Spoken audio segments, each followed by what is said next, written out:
I did discover that the names of the direwolves have meaning to the fate of the kids that have them. Because after Sansa loses Lady, people stop treating Sansa as a lady.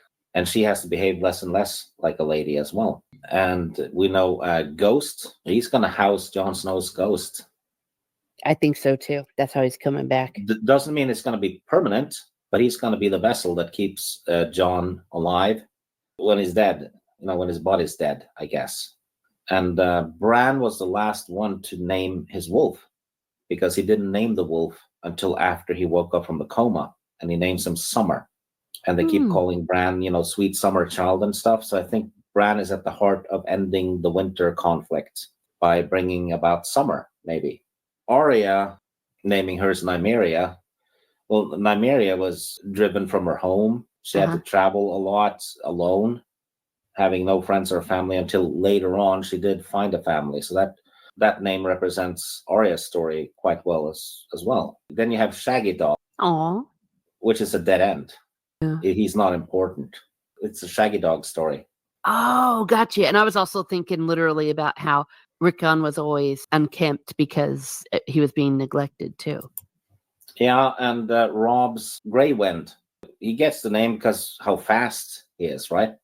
He's gray and he's fast like the wind. So symbolically, Robb was the same thing. He was equal, fleeting in a short time span, and then he lost it all. So he was like a woof, like a wind. As for the Nymeria wolf, though, Arya, basically names the wolf after a historical figure that she admires, who was the Rhoynar queen who conquered Dorne hundreds of years ago, and symbolically, Nymeria's story mirrors Arya's, because she was driven from her home and wanders from place to place, looking for safety until she finally found it.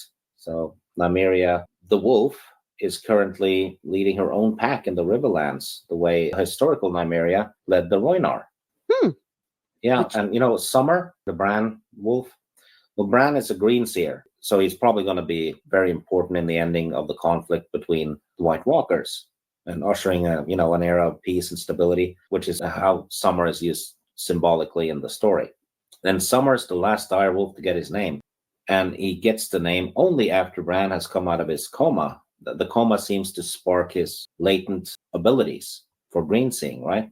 So Bran, and only Bran, might be the Stark kid that is actually aware of the significance of the wolf's name without knowing it fully yet.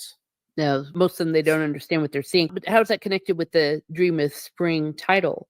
Like a Dream of Spring and then Summer? I don't know. Oh, okay. But it seems like the names of the wolves are important. They're not just picked randomly, are they? No. Well, and even if Jon is resurrected like in the TV show, he still is kind of a ghost, technically, since he did die. Yeah, and I think it's also important to remember that Ghost, the wolf, has red eyes, and he's mute. The dead can't speak.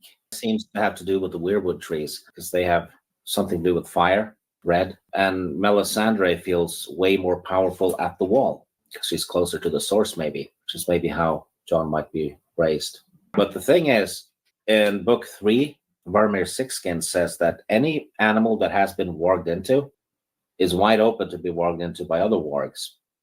And a couple of chapters later, Jon realizes he can't do the wolf dream to see a ghost, and he can't warg into it either. Just like he can't find him, which means someone's using him. And maybe that someone, when Jon enters Ghost, right? Mm-hmm. Maybe that someone will warg into Jon Snow's body. Interesting.